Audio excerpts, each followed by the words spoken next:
मृदंगा कौन बजाएगा? मृदंग। हरे कृष्णा।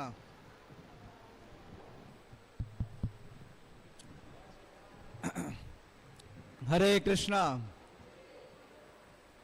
तो जैसा आप जानते हैं, उत्सव चल रहा है कौन सा? भगवान जगन्नाथ के रथ यात्रा का। तो आज भगवान के जगन्नाथ जी की जो रथ यात्रा है उसका रिटर्न है, जिसको उड़िया में बोलते हैं बहुड़ा। बहुड़ा। तो इसी लीला पे भगवान की आज चर्चा करने का प्रयास करेंगे। पहले एक भजन गाएंगे, वो भी जगन्नाथ जी के ऊपर है, और फिर भगवान की इस दिव्य लीला का, रथ यात्रा लीला का, रिटर्न रथ यात्रा का वर्णन करेंगे। श्री श्री राधा पार्थ सारथी भगवान की जय। श्री श्री सीताराम लक्ष्मण हनुमान की जय। श्री श्री निताय गौर सुंदर की जय। श्री जगन्नाथ बलदेव सुभद्रा जू की जय। निताय गौर प्रेमानंदी। जय जय जगन्नाथ सचिरानंदन। त्रिभुवने कोरे जा चरण वंदन। जय जगन्नाथ सचिरानंदन। त्रिभुवने कोरे जा चरण वंदन। नीलाचले शंख चक्र गदा पद्मधर। नीलाचले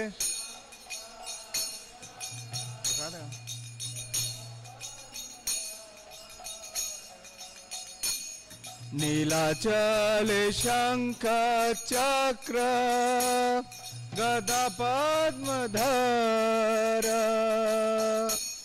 नीलाचले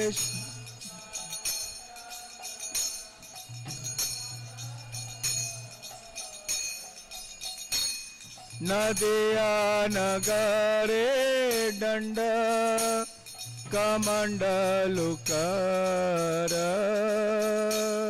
नदिया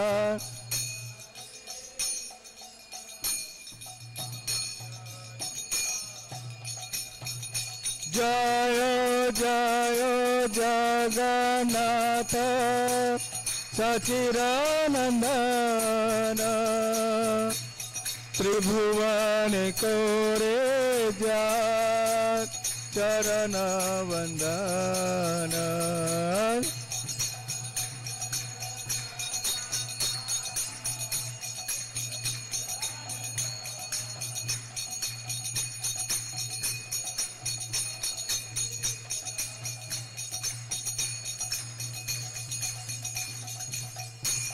कोई कहे पूरबे रावण बधिला।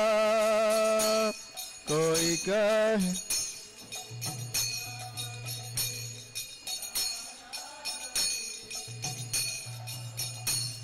गोलोके वैभव लीला प्रकाश कोरीला। गोलोके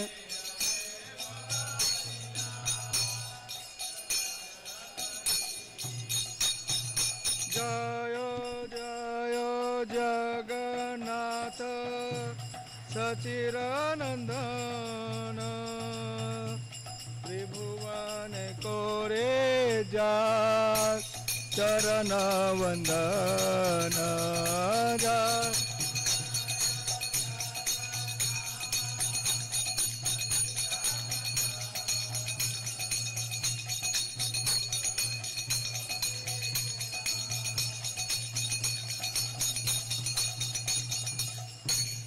श्री राधार भावे बे गौरावतार। श्री गदाधर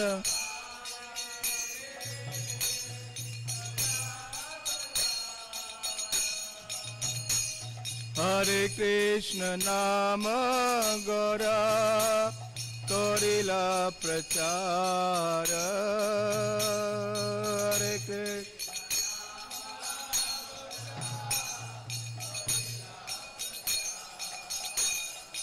जय जय जगन्नाथ सचिदानंदन त्रिभुवन कोरे जा चरण वंदन जय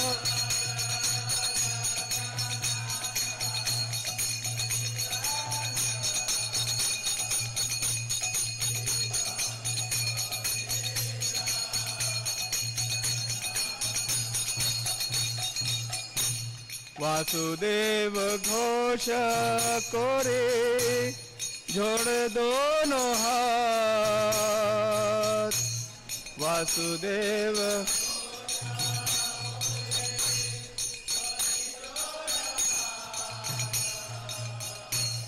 जय गौर से कृष्णा से जगन्नाथ जय गौर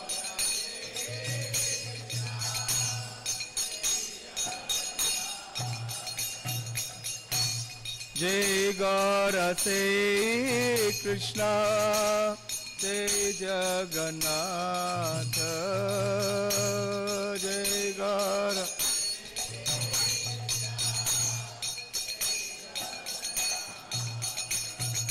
जय जय जगन्नाथ सचिदानंदन त्रिभुवन कोरे जा चरण वंदन जय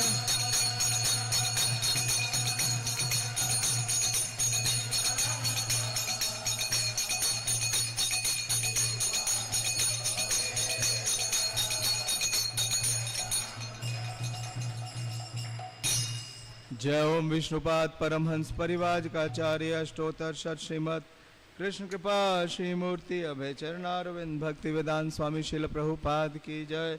जय ओम विष्णुपाद परमहंस परिवाज का आचार्य अष्टोत्तर शत श्रीमद श्री भक्ति सिद्धांत स्वसी ठाकुर गोस्वामी महाराज प्रभुपाद की जय। अनंत कोटि वैष्णव वृंद की जय। नामाचार्य श्री हरिदास ठाकुर की जय। प्रेम से कहो श्री कृष्ण चैतन्य प्रभु नित्यानंद श्री अद्वैत गदाधर शिवासादि गौर भक्त वृंद की जय। श्री श्री राधा कृष्ण गोप गोपीनाथ श्याम कुंड राधा कुंड गिरि गोवर्धन की जय। श्री वृंदावन धाम की जय। श्री मथुरा धाम की जय। नवदीप मायापुर धाम की जय। पुरुषोत्तम क्षेत्र जगन्नाथपुरी धाम की जय। गंगा माई की जय। यमुना माई की जय। तुलसी देवी की जय। भक्ति देवी की जय। उपस्थित सभी भक्त वृंद की जय।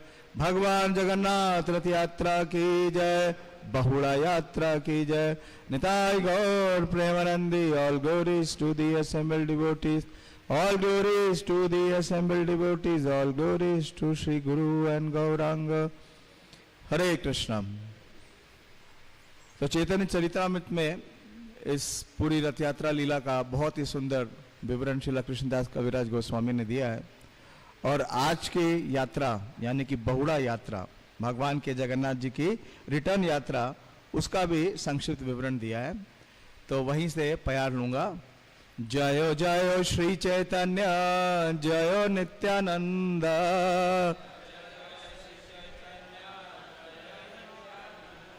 जय द्वैत चंद्र जय गौर भक्त वृंद।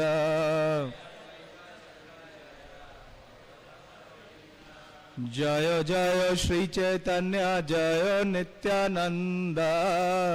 जय जय द्वैत चंद्र जय गौर भक्त वृंद।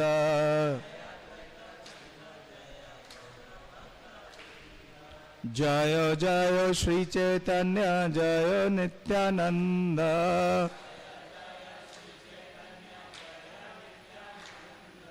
जय द्वैत चंद्र जय गौर भक्त वृंद।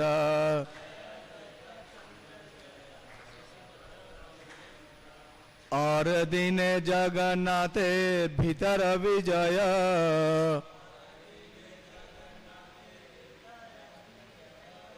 रथ चढ़ी जगन्नाथ चले निजालय।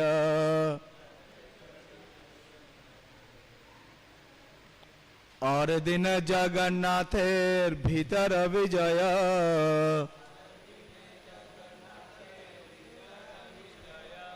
रथे चढ़ी जगन्नाथ चले निजालय।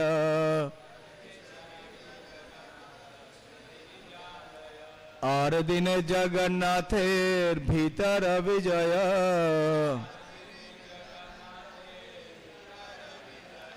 रथ चढ़ी जगन्नाथ चले निजालय।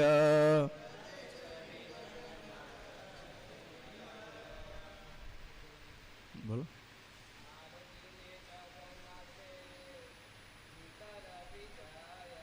और दिन जगन्नाथेर भीतर विजय,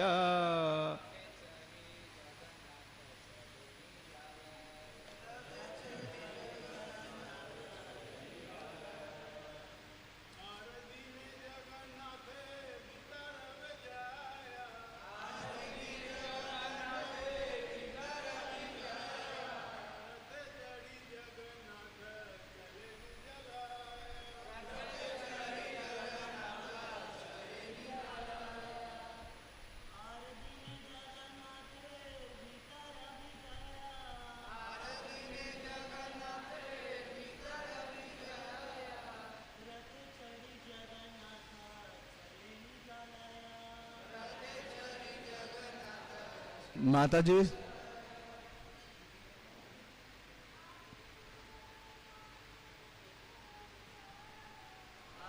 दिन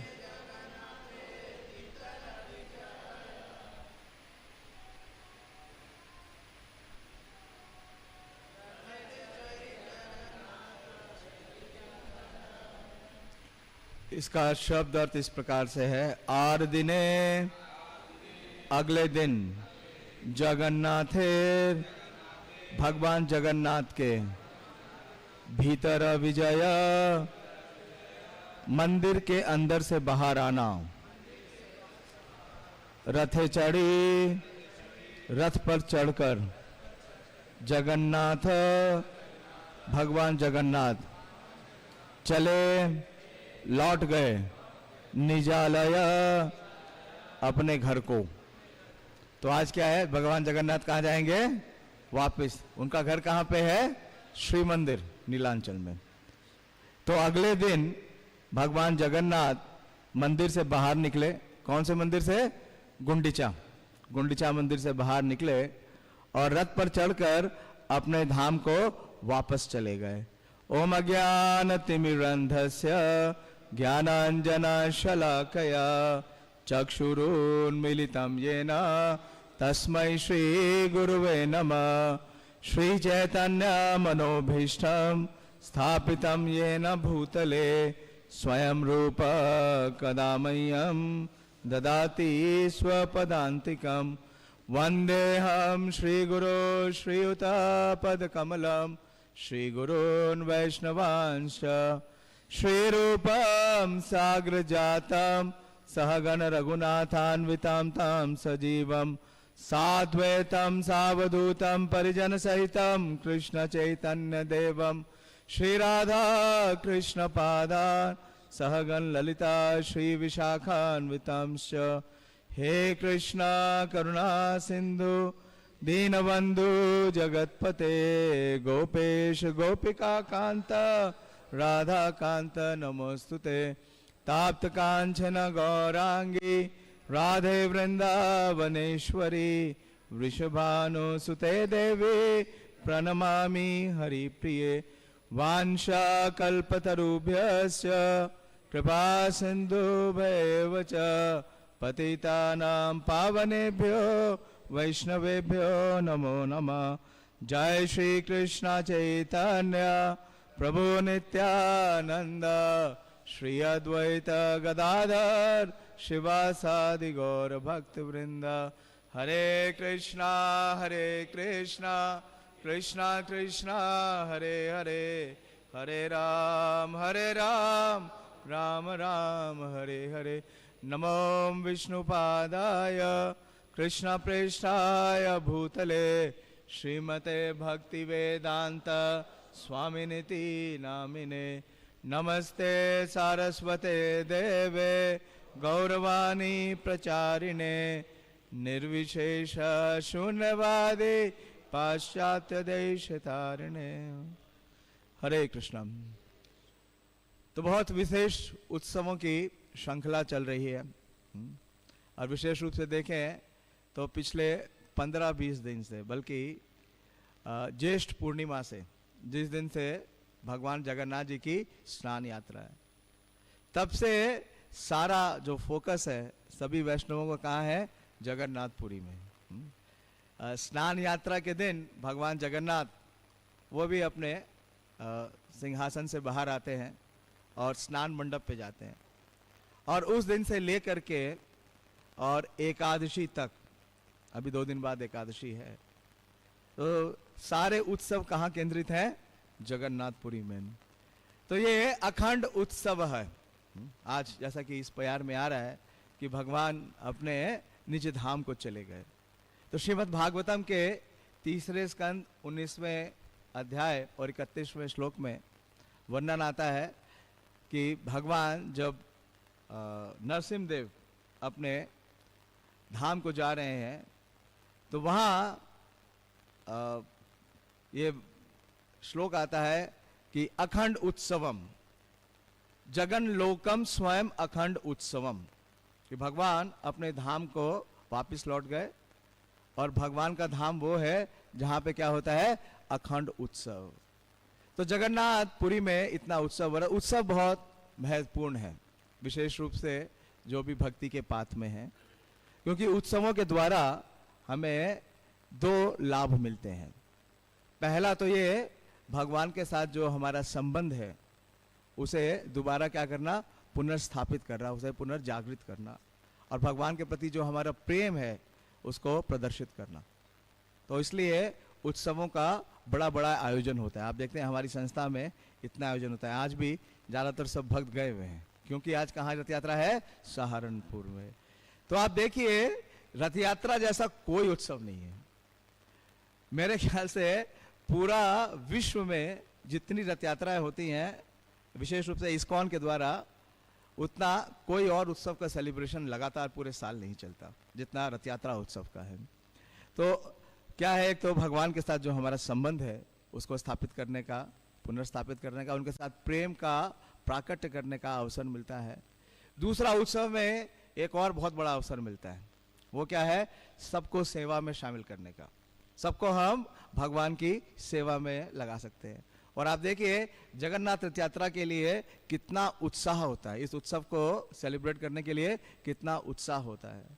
तो इस प्रकार से वर्णन आता है स्कंद पुराण में कि जगन्नाथपुरी में 13 मेजर फेस्टिवल्स हैं, 13 मेजर फेस्टिवल्स हैं। और जो ब्रह्म पुराण है उसमें विशेष रूप से 2 फेस्टिवलों का उल्लेख आता है। जो सबसे प्रमुख है वो है श्री स्नान यात्रा या गुंडीचा यात्रा, और जिसे कहते हैं रथ यात्रा। उसी का आज का भाग है। इसका भी वर्णन आता है, इसका नाम है बहुधा यात्रा। तो बहुत सारी यात्राएं हैं जगन्नाथपुरी में। स्नान यात्रा, गुंडीचा यात्रा, चंदन यात्रा, बहुधा यात्रा, डोल यात्रा, और लगभग 60 उत्सवों को जगन्नाथ जी की प्रसन्नता के लिए मनाया जाता है। और लगभग 108 स्पेशल सेलिब्रेशंस होते हैं भगवान जगन्नाथ की प्रसन्नता के लिए। तो इस प्रकार से हम देखते हैं कि भगवान के धाम में क्या होता है? नित्य नूतन अखंड उत्सवम। और ज्येष्ठ पूर्णिमा के दिन भगवान अपनी रत्नवेदी पे आते हैं, स्नान मंडप पे, और स्नान मंडप पे जब भगवान आते हैं तो उनका स्नान होता है। लेकिन जब आप में से कितने लोग जगन्नाथपुरी गए हैं? गए? तो आपने स्नान वेदी देखी है? स्नान वेदी को आप कहाँ से देख सकते हैं? मंदिर के बाहर से। और मंदिर ग्रैंड ट्रंक उसको कहते हैं उड़िया में, बड़ा डंडा। और उस बड़ा डंडा पे जब जगन्नाथ, बलदेव, सुभद्रा और सुदर्शन जी आते हैं तो जगन्नाथ जी को किसका दर्शन होता है? हाँ, गुंडिचा का। तो भगवान गुंडिचा का जैसे ही दर्शन करते हैं, उनके हृदय में किसका भाव आता है? वृंदावन का, हाँ, सुंदरांचल का। भगवान है कहाँ? नीलाचल में, जहाँ पे द्वारिका का भाव है। और भगवान की जाने की इच्छा कहाँ होती है? सुंदरांचल, जो कि वृंदावन है। तो हमारे आचार्य बोलते हैं कि स्नान यात्रा के दिन एक कॉन्स्पिरेसी होती है। क्या होता है? एक षड्यंत्र। और वो षड्यंत्र क्या होता है कि किस प्रकार से भगवान जगन्नाथ बलदेव सुभद्रा जी को नीलांचल से लेकर के सुंदरांचल लेकर जाया जाएगा। और ले जाने का माध्यम क्या होगा? रथ। हाँ, और ये बहुत सुंदर दिया श्री गौर गोविंद महाराज ने कि bring lord to Vrindavan in chariots by cheating. तो क्या करते हैं? ये षड्यंत्र रचाया जाता है कि किस प्रकार से भगवान को लेके जाना है वृंदावन। तो क्या होता है? स्नान करने के बाद भगवान एक और लीला करते हैं। कौन सी लीला? ज्वर लीला, कि उनको इतना अधिक ताप हो गया है और उस ताप के कारण वो क्या करते हैं? वो दर्शन नहीं देते हैं, सेक्लूडेड प्लेस में रहते हैं, एक एकांत स्थान में रहते हैं। इसका वर्णन बड़ा सुंदर कृष्णदास कविराज गोस्वामी ने चैतन्य चरितमृत में किया है। मैं वहीं से पढ़ूंगा।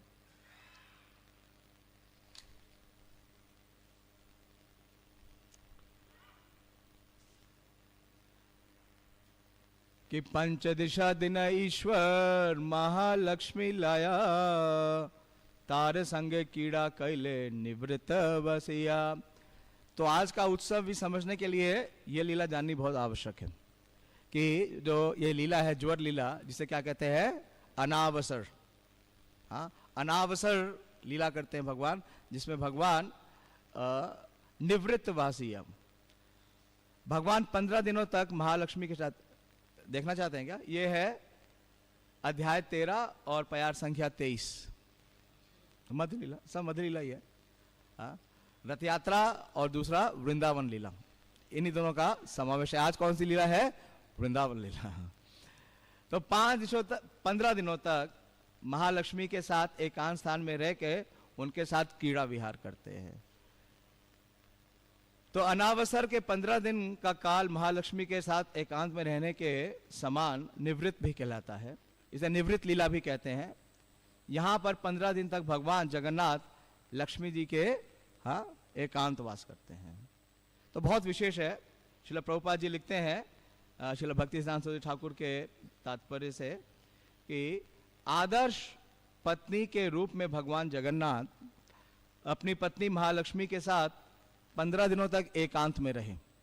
15 दिन तक भगवान क्या करते हैं? दर्शन नहीं देते हैं और अपने भक्तों को सुख देने के लिए एकांत स्थान से बाहर आना चाह रहे थे। तो इसमें श्रील प्रभुपाद जी 2 प्रकार के रसों का वर्णन करते हैं कि भगवान लक्ष्मी जी के साथ इन 15 दिनों तक क्या करते हैं? वो स्वकीय रस का आस्वादन करते हैं। स्वकीय रस में भगवान का माधुर्य प्रेम द्वारका के विधि विधानों को दर्शाता है, जहां भगवान की कई रानियां हैं। लेकिन वृंदावन में भगवान का माधुर्य प्रेम अपनी विवाहित पत्नियों के साथ ना होकर गोपियों के साथ होता है, जिसे क्या कहते हैं? हाँ, एक है स्वकीय और दूसरा है परकीय रस। और भक्ति सिद्धांत सरस्वती ठाकुर हमें याद दिलाते हैं कि परकीय रस में भगवान को स्वकीय रस से अधिक आनंद की प्राप्ति होती है। तो इस प्रकार से भगवान 15 दिनों तक लक्ष्मी देवी के साथ स्वकीय रस का आस्वादन करते हैं और उसके बाद परकीय रस का आस्वादन करने के लिए कहां जाना चाहते हैं? वृंदावन। इसके पीछे एक और भी कारण है कि जब भगवान जगन्नाथ की स्थापना हुई तो भगवान जगन्नाथ की स्थापना की महाराज इंद्रद्युम्न ने, और भगवान जगन्नाथ इंद्रद्युम्न महाराज से बहुत प्रसन्न थे और इंद्रद्युम्न महाराज से भगवान इतने प्रसन्न थे कि भगवान ने कहा कि आप मुझसे कोई भी वर मांगो। और जब वर मांगने का समय आया तो इंद्रद्युम्न महाराज ने 3 बहुत ही विशेष वर मांगे। उस वर में से एक वर ये मांगा कि हमारा कोई संतान ना हो। ऐसा वर तो कोई मांगता नहीं। तो भगवान भी आश्चर्यचकित हो गए। उन्होंने पूछा कि आप ऐसा क्यों बोल रहे हैं? कि आपका संतान ना हो।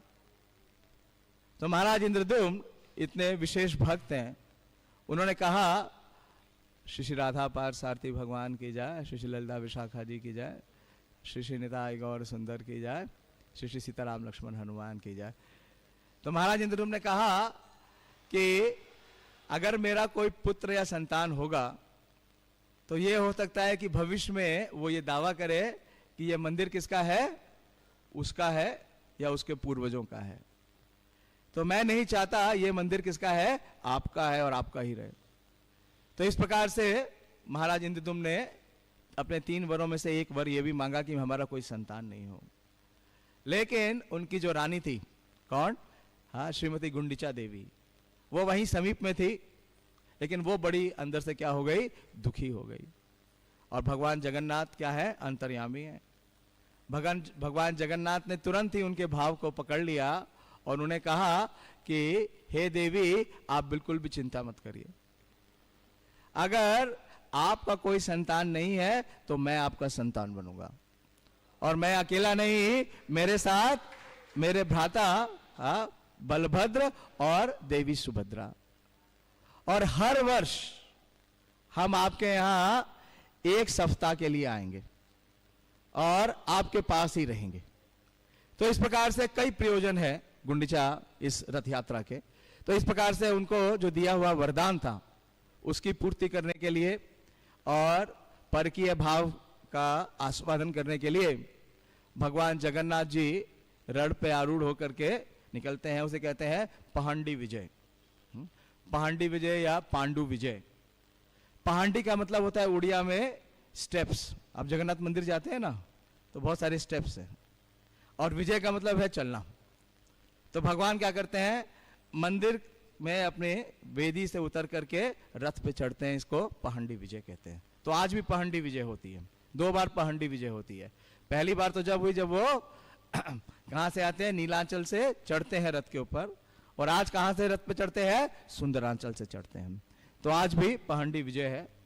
तो इस प्रकार से भगवान जगन्नाथ अपनी भार्या लक्ष्मी देवी से वो अनुमति लेते हैं ना। यहाँ पे कविराज गोस्वामी लिख रहे हैं कि ताहारा सम्मति लाया भक्ति सुख देते, रथ चढ़ी बहारे होइला विहार करीता।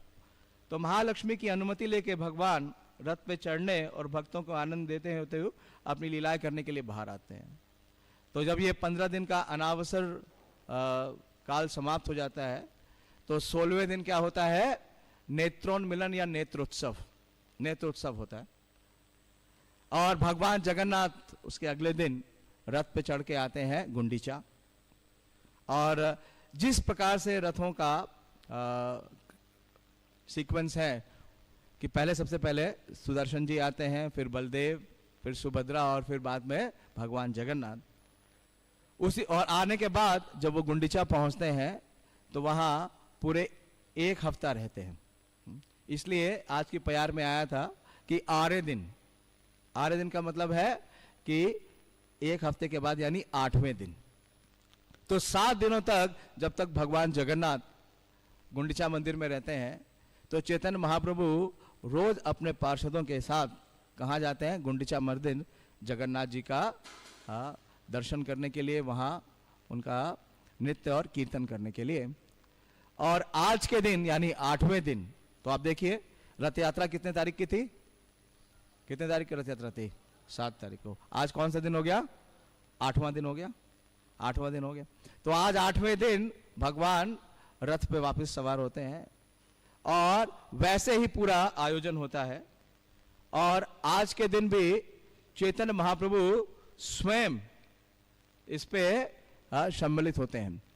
अभी तक हम ज्यादा सारे यही सोचते आए गौड़ीय वैष्णव कि जो रिटर्न रथ यात्रा है उसमें इंक्लूड नहीं होना, लेकिन कृष्णदास कविराज गोस्वामी यहाँ पे स्वयं लिख रहे हैं कि महाप्रभु अपने सारे भक्तों के साथ वो स्वयं आते हैं इस बहुड़ा यात्रा में।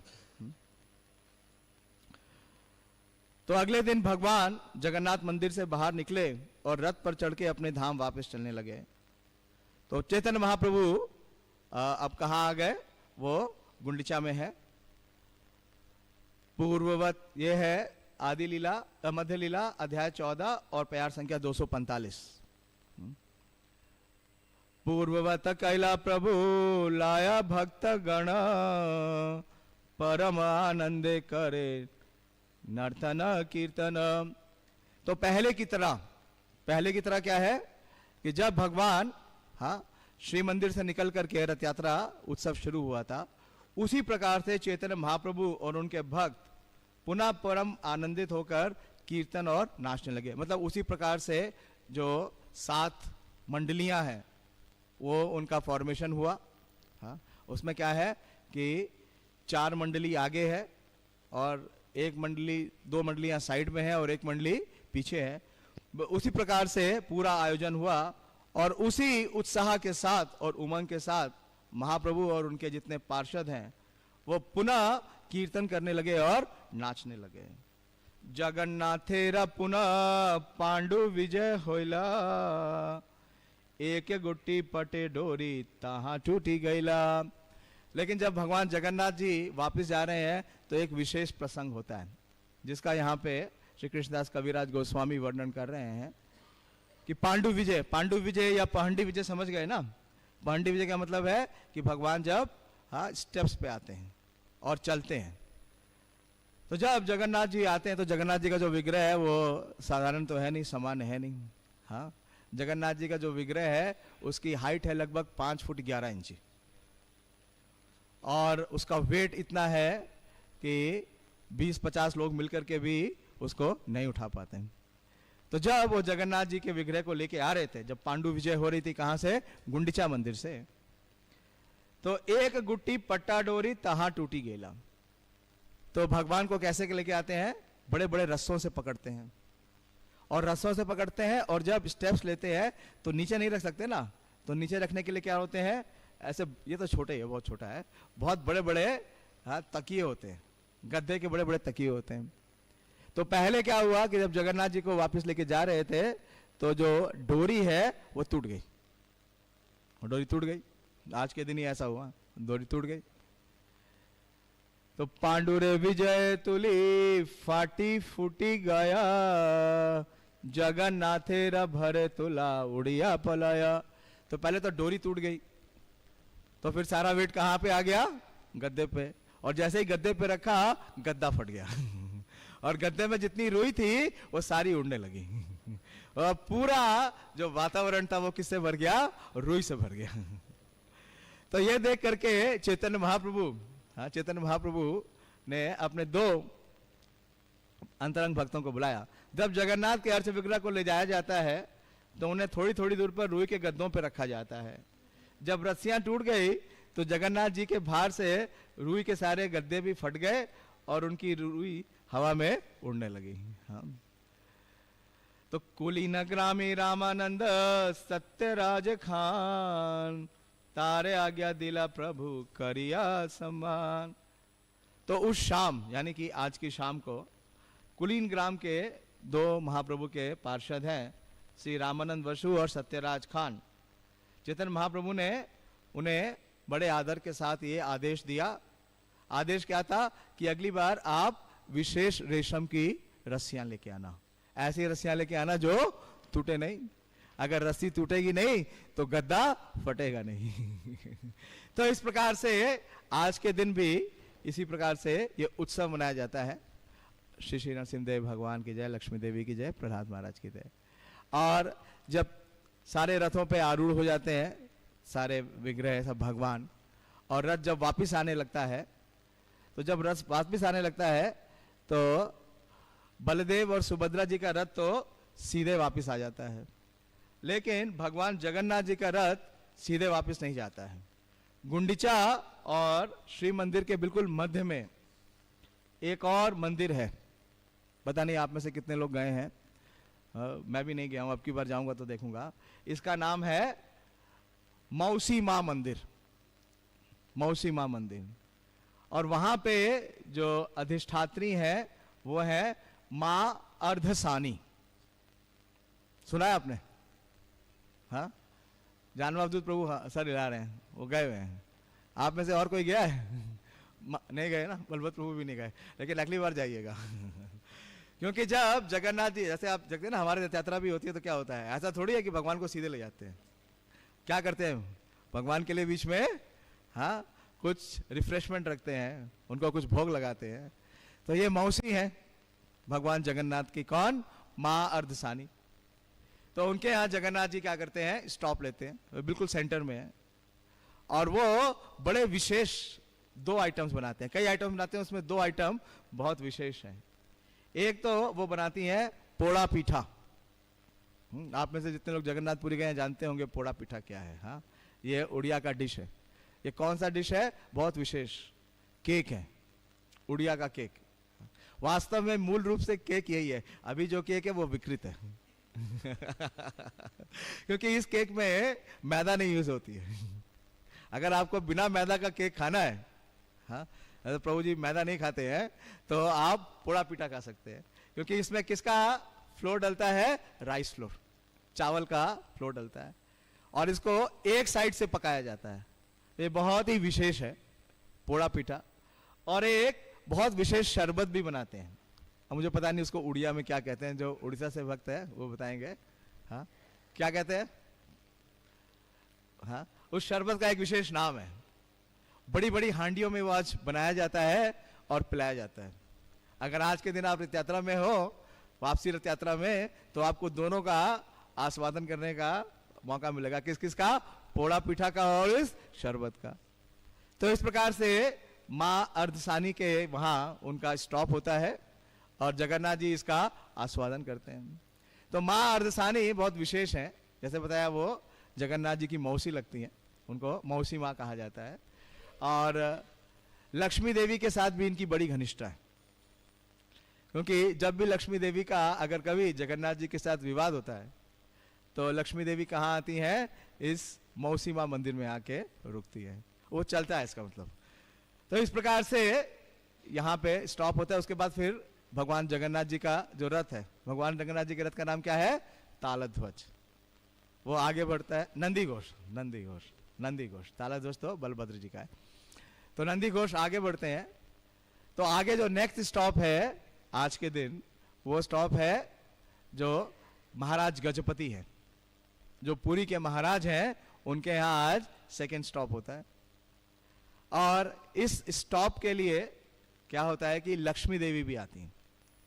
तो लक्ष्मी देवी आज के दिन स्वयं नहीं आती हैं, वो क्या करती है कि वो अपना एक स्वर्ण विग्रह भेजती हैं। क्यों? क्योंकि वास्तव से वो अंदर से लक्ष्मी देवी क्या है, बहुत कुपित हैं। आपने देखा इससे पूर्व 4 दिन पूर्व क्या करती हैं, वो हेरा पंचमी होती है। हाँ, वास्तव में तो लक्ष्मी देवी बहुत दुखी है, क्योंकि भगवान बलदेव और सुभद्रा जी को ले गए, लेकिन उनको छोड़ गए और बोले कि मैं 2 दिन के भीतर आ रहा हूं, और 4 दिन तक नहीं आए। तो नहीं आए तो बार बार लक्ष्मी देवी छत के ऊपर जाती हैं, चढ़ती हैं, ढूंढती हैं कि जगन्नाथ जी को कहाँ ढूंढूं, कैसे लेके आऊं। तो वो चली जाती हैं विमला देवी के पास। जगन्नाथ मंदिर में जाएंगे ना, तो विमला देवी का भी वहाँ पे स्थान है। और विमला देवी बोलते हैं कि वो अभी नहीं आने वाले, क्योंकि वो वृंदावन की गोपियों के साथ विहार कर रहे हैं। तो ये सुनकर के लक्ष्मी देवी बड़ी कुपित होती है। हाँ, और लक्ष्मी देवी हेरा पंचमी के दिन अपने सभी जो उनके सेवक हैं और सेविकाएं हैं, उनको लेके बड़े ही आक्रामक रूप में आती हैं गुंडीचा। लेकिन गुंडीचा मंदिर में उनको एंट्री नहीं मिलती है, तो और कुपित हो जाती है, उनका मान और बढ़ जाता है। तो अंदर से वो बहुत क्या है, पीड़ित है। उनका जो विरह है वो उससे वो बहुत पीड़ित है। तो वो स्वयं नहीं आती हैं, वो क्या करती हैं, अपना स्वर्ण का एक विग्रह जो है वो वहाँ पे भेज देती हैं। और जो राजा है, वो आज एक अनुष्ठान होता है इस स्थान पे, महाराज गजपति। और इस अनुष्ठान में क्या करते हैं, वो लक्ष्मी देवी को सम्मान देते हैं। एक उपचार होता है, उसमें लक्ष्मी देवी का सम्मान होता है। और ये स्थान है जहाँ पे लक्ष्मी देवी अपने विग्रह रूप में और जगन्नाथ जी मिलते हैं। तो इसको बोला जाता है लक्ष्मी नारायण भेंट। ये आज एक वहाँ पे सेरेमनी होती है, हाँ, एक रिचुअल होता है जिसको बोलते हैं लक्ष्मी नारायण भेंट। और तो पहली बार लक्ष्मी जी का 7 दिनों के बाद भगवान जगन्नाथ जी के साथ मिलन होता है, और इसे बोला जाता है भेंट मंडप। जो महाराज गजपति हैं उनके उस मंडप को बोला जाता है भेंट मंडप। तो इस प्रकार से ये प्रक्रिया होती है। तो अब तक क्या हुआ कि भगवान का रथ तो पहले स्टॉप किया माँ अर्धसानी के यहाँ, और दूसरा स्टॉप कहाँ हुआ, ये महाराज गजपति के पास। लेकिन बलभद्र जी का और सुभद्रा जी का रथ पहुंच जाता है सिंह द्वार। तो सिंह द्वार पहुंच जाता है तो उनको तो एंट्री मिल जाती है, उनको एंट्री मिल जाती है। लेकिन जब जगन्नाथ जी का रथ पहुंचता है सिंह द्वार, तो सिंह द्वार बंद कर दिया जाता है, क्योंकि लक्ष्मी देवी अंदर से क्या थी, वो बहुत कुपित थी और बहुत मान दिखा रही थी। लक्ष्मी देवी जी का जो मान है वो इतना विशेष है कि महाप्रभु और श्री रामानंद राय का वार्ता होता है, तो श्री स्वरूप दामोदर कहते हैं कि लक्ष्मी देवी जैसा जो मान है, ऐसा मान तो मैंने तीनों लोकों में कहीं नहीं सुना। जितना अहंकार लक्ष्मी देवी प्रदर्शित करती हैं, उतना अहंकार तो कहीं नहीं सुना। दामोदर कहे अच्छे माने र प्रकार, ती जगते कहा नहीं देखी सुनी यार।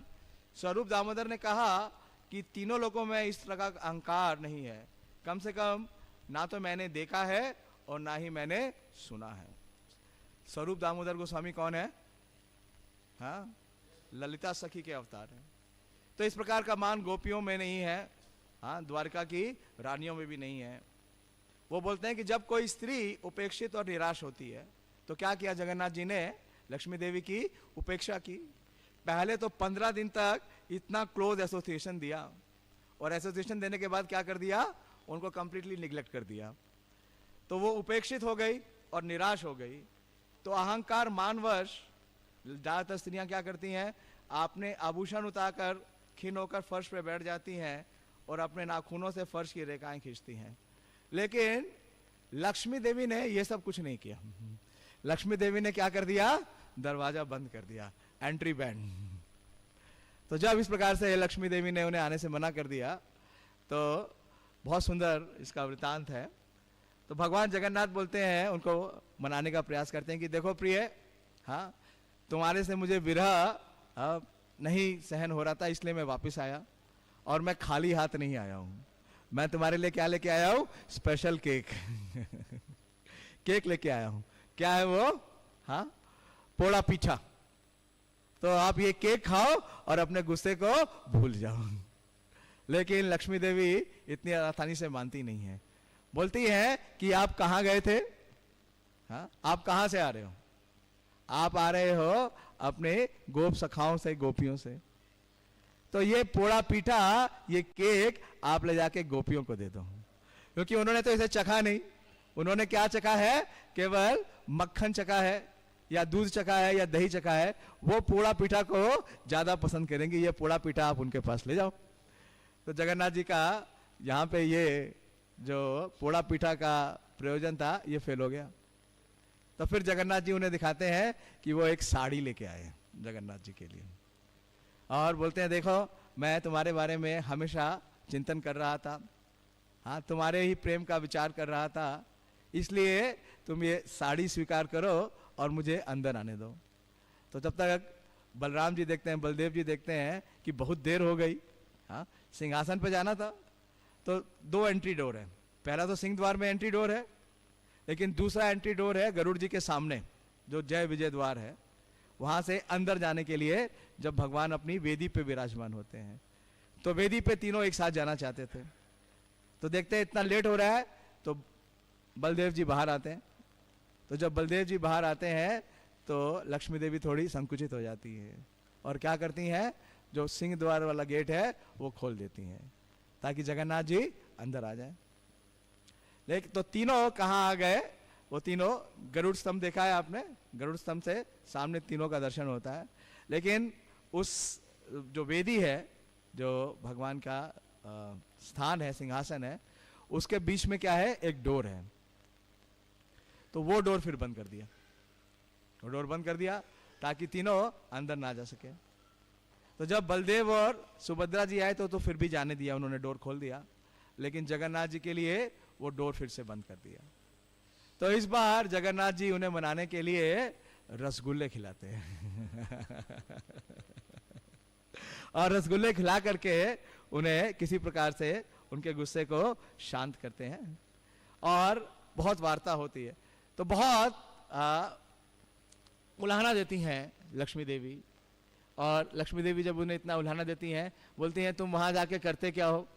हाँ, या तो माखन की चोरी करते हो या वस्त्रों की चोरी करते हो, और तुम्हारी गोपियां क्या करती हैं कि वो दूध और माखन बेचती है। तो इस प्रकार से दोनों का काफ़ी वार्तालाप होता है, कलह होता है। और जब इतना सुनते हैं जगन्नाथ जी, हाँ, तो उन्हें बर्दाश्त नहीं होता है। वो बोलते हैं कि तुम और तुम्हारे पिता दोनों जरा ज़्यादा ही गरजते हैं। लक्ष्मी देवी के पिता कौन है? हाँ, समुद्र। समुद्र से क्या होता है? हमेशा लहरों का शोर आता रहता है ना। तो इस प्रकार से जब उन्होंने कहा कि तुम और तुम्हारे पिता दोनों ही ज्यादा ही गरजते हो, तो लक्ष्मी देवी बहुत कुपित हो गई बोले आप मेरे पिता पे कैसे पहुंच गए? तो उन्होंने पूरा इतिहास भगवान श्री कृष्ण का बताया और बोला कि तुम तो चोर हो, तुम्हारा पूरा ब्रज चोर है, सब चोरी करते हो। तो इस प्रकार से बहुत आपस में परिहास होता है, कलह होता है, और उनको मनाने के लिए भगवान जगन्नाथ उन्हें रसगुल्ले खिलाते हैं। तो इस प्रकार से ये आज होता है। और बोलती है लक्ष्मी देवी कि यहाँ पे तो इतना ऐश्वर्य है, ये ऐश्वर्य तुम्हें नहीं पसंद है, क्योंकि यहाँ पे सोने की थाली में परोसा जाता है, इतने व्यंजन बनाए जाते हैं, इतना ऐश्वर्य है, इतना मतलब भोग और विलास है, इतने सेवक सेविका है, लेकिन आप तो ग्वाले हो, आप इसे कहाँ समझोगे? तो आज के दिन भगवान मंदिर में जाने से पूर्व क्या करते हैं? सोना भेष धारण करते हैं। हाँ? सुना है ना आपने? आज के दिन भगवान क्या लेते हैं? सोना भेष लेते हैं।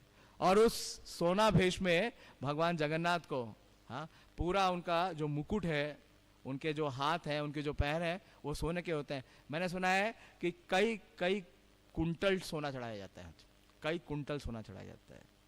और इस सोने भेष से एक प्रयोजन ये भी है कि भगवान जगन्नाथ लक्ष्मी देवी को बोलते हैं कि सारे ऐश्वर्य का स्वामी तो मैं हूँ, मूल में तो सारे ऐश्वर्य मुझी से प्राप्त हैं, और मुझके द्वारा ही तुम्हें ये सारे ऐश्वर्य प्राप्त होते हैं।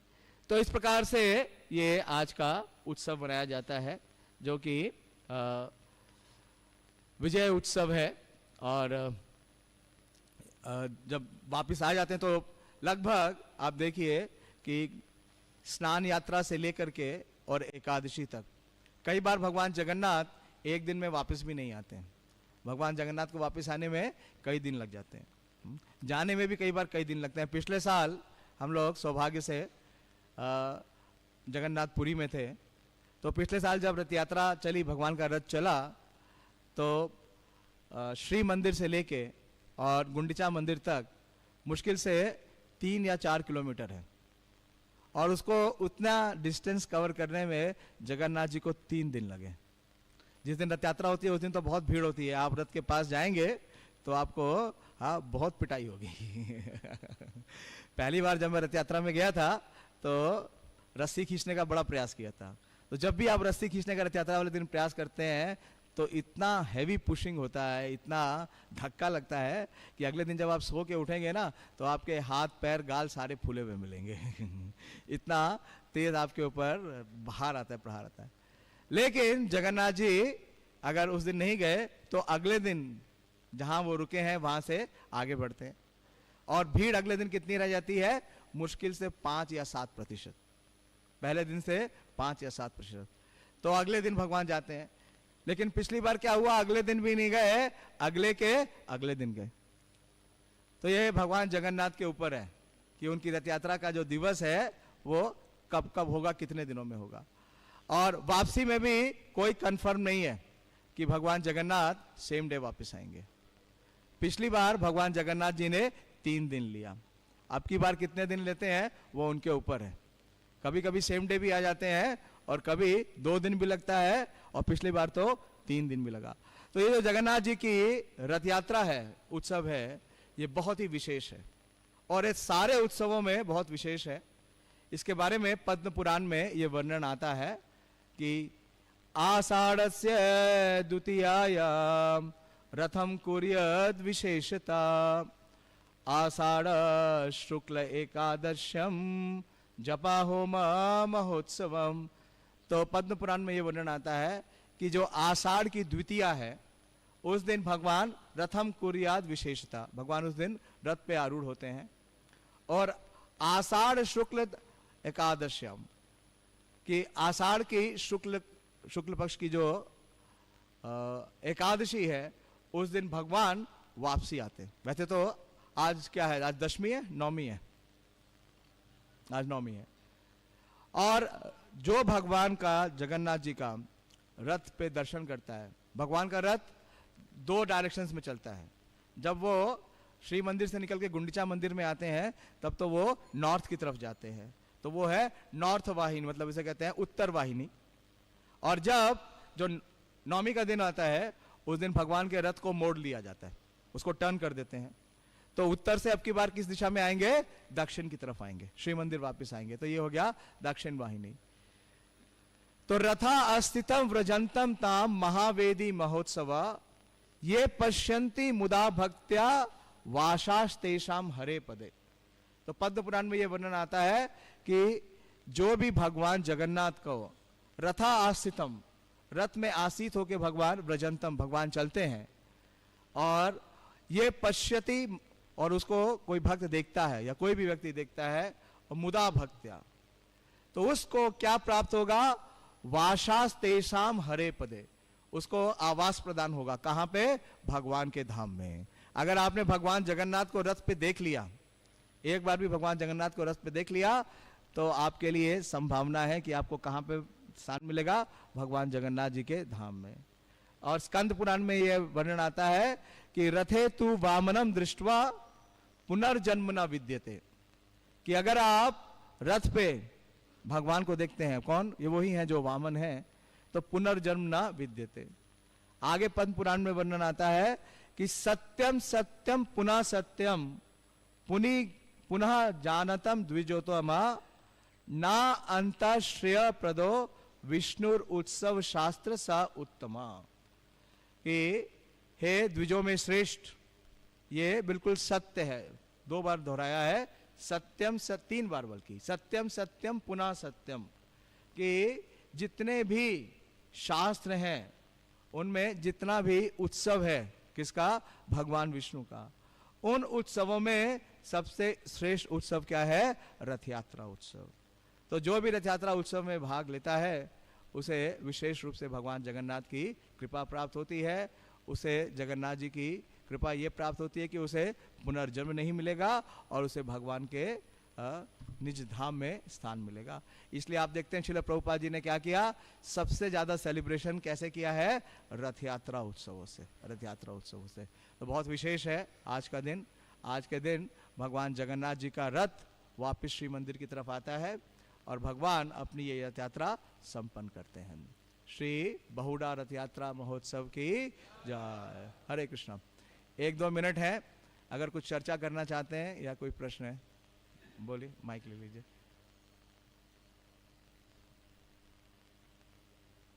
प्रभु जी आप कुछ बोलना चाहते हैं, बोलिए। अच्छा प्रभु जी, मेरा एक प्रश्न तो ये था कि हाँ। सुंदराचल में जैसे नीलाचल में एंट्री नहीं होता है नॉन हिंदूज का, हाँ? तो नॉन हिंदूज का एंट्री नहीं होता है, तो सुंदराचल में अलाउड रहता है? देखिए जगन्नाथ जी बड़े कृपालु हैं। इनका प्रश्न ये है कि जो भारतीय मतलब भारतीय जिनका जन्म स्थान नहीं है उन्हें श्री मंदिर में प्रवेश नहीं मिलता, तो क्या गुंडीचा में मिलता है या नहीं मिलता है, मुझे ये पता नहीं। गुंडीचा में मिलता है, मेरे ख्याल से नहीं मिलता है क्योंकि रूल एक ही है। लेकिन भगवान जगन्नाथ बहुत कृपालु हैं। मुझे अच्छे से याद है, मैं एक बार गया था पुरी में, तो वहाँ पे प्रभुपाद जी के 2 शिष्य, दोनों महाराज हैं, दोनों मुझे मिले थे जगन्नाथपुरी में, उनका सानिध्य प्राप्त हुआ था। एक तो परम पूज्य भक्ति विकास स्वामी महाराज थे और दूसरे महानिधि स्वामी महाराज थे। तो दोनों फॉरेन बॉडी हैं, लेकिन जितने भी जो भारतीय मतलब भूमि में इनका जन्म नहीं हुआ, तो जगन्नाथ जी उनको किस समय देते हैं? रथ यात्रा पे देते हैं। और आपको एक और प्रकरण बताता हूँ। परम पूज्य इंद्रदुम्न स्वामी महाराज ने लिखा था कि पहले क्या था, आज से करीबन 20-25 साल पहले आपको रथ, जब गुंडीचा में रथ चला जाता था तो जगन्नाथ जी उस दिन रथ पे ही रहते हैं। उस दिन वो उस रत्न वेदी पे नहीं जाते, तो आप रथ के ऊपर जा करके जगन्नाथ जी का आलिंगन कर सकते थे। मुझे अच्छे से याद है, जब हम पहली बार गए थे 2006 में, तो उस समय आप रथ के ऊपर चढ़ करके आलिंगन कर सकते थे। यहाँ तक कि जो गर्भगृह था उसके अंदर भी हम गए थे, जा सकते थे। तो इंद्रदुम्न महाराज ने क्या किया, जब रथ यात्रा समाप्त हो गई तो वो रथ के ऊपर चढ़े और उन्होंने जगन्नाथ जी का आलिंगन करने का प्रयास किया।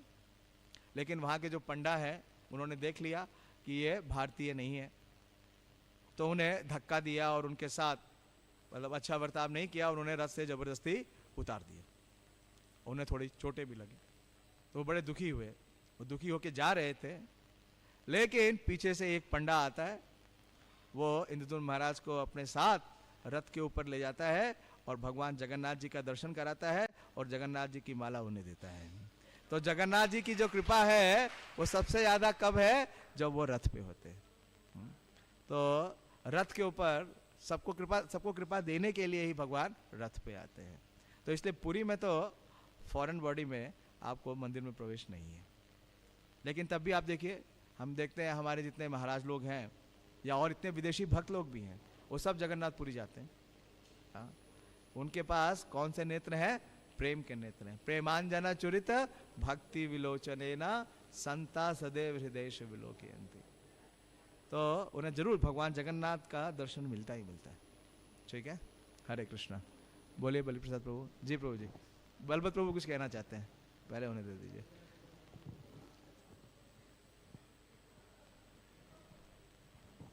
बहुत ही सुंदर आपने पूरे विस्तार से प्रकाशित किया। उसमें बीच में करा गया था, जब लक्ष्मी जी को अंदर प्रवेश नहीं मिला तो वो बहुत ही नाराज थी। तो जो रथ बाहर खड़ा था उसको तोड़ दिया तो अपने सिर को तोड़ो इसको। तो उनके जो एक रुद्र जो विरोध करने की प्रक्रिया वो भी थी भगवान को रथ भंगन का, जो कि हेरा पंचमी को करते हैं। लीला इसमें था। हरे कृष्ण। ये लीला हेरा पंचमी वाले दिन बोलते हैं ना, इसलिए मैंने ज्यादा बोला नहीं। आपका प्रश्न था बलि प्रसाद प्रभु?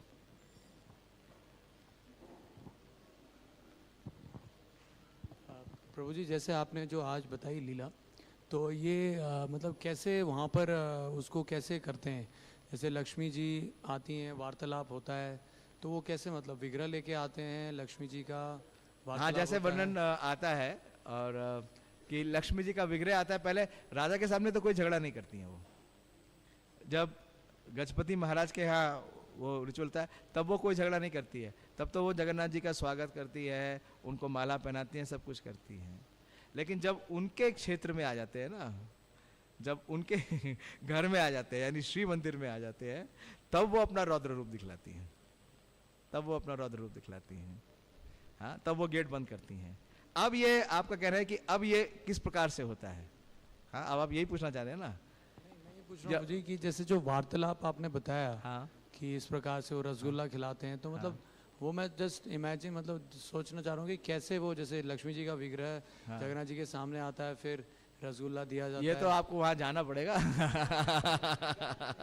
यहाँ से तो स्पेकुलेशन हो जाएगा। यही तो है, जब भगवान की इन लीलाओं को सुनते हैं तो उसके प्रति हमें क्या होना चाहिए? आकर्षण होना चाहिए। हाँ, उस स्थान पर जाने के लिए हमारी इच्छा होनी चाहिए। इसीलिए भगवान आते ही किस लिए? आते हैं इन लीलाओं को करने के लिए। इस लीलाओं के द्वारा क्या होगा कि वो हमारे चित्त को आकर्षित करते हैं। मैंने यही बताया कि सारे उत्सव होते हैं, उसके दो कारण है कि पहला तो क्या है, इससे हमारा भगवान के प्रति जो संबंध है उसे पुनर्जागृत करते हैं, और दूसरा हमें सेवा करने का अवसर मिलता है भगवान का। तो आपको वहाँ जाना पड़ेगा। अभी तक तो कभी गए नहीं हम बहुड़ा यात्रा पे। जब जाएंगे तो पता चलेगा। ठीक है, हरे कृष्णा।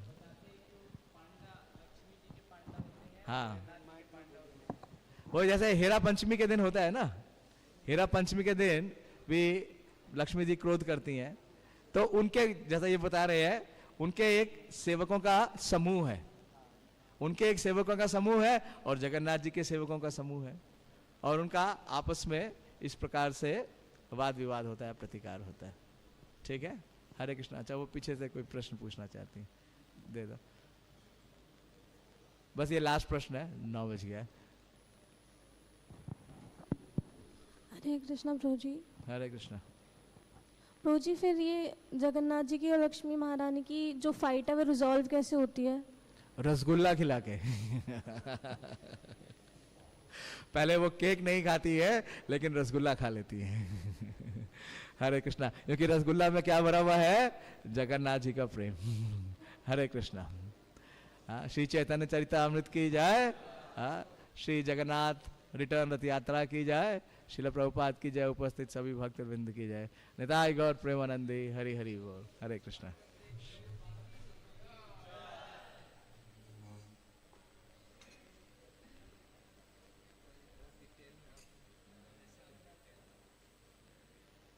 मुझे बहुत कुछ पहली बार पता चला, पहली बार कई चीज़ें मुझे पता चला, मुझे नहीं पता था बहुड़ा यात्रा के बारे में इतना। अभी तक तो हम सोचते कि हम लोग नहीं पार्टिसिपेट करते हैं।